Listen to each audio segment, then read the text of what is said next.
Tapos yung tatay ko darating, may papahanap sa akin. Alex, hanapin mo ang tsinelas ko. Pag hindi mo nakita, makikita mo. Hanggang ngayon, hindi ko pa nakikita. Kaya minsan na parang ayoko na umuwi sa bahay nun eh. Bala ko na maglayas. Eh nabalita ng tatay ko, tinawagan ako.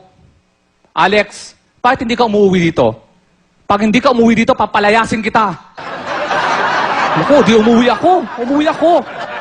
Pagdating ko, sinalubong ako ng nanay ko. Sa kagaling, sa kaibigan ko lang, sumasagot ka pa! Anong ginawa mo sa kaibigan mo? Anong ginawa mo? Hindi ka makasagot, nagda-drugs ka!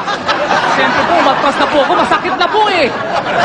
Sabi ng nanay ko, halika dito, kakausapin pa kita, hindi pa ako tapos! Halika dito! Siyempre, masunurin ako, lumapit ako, lalapit ka, lalabang ka, ha?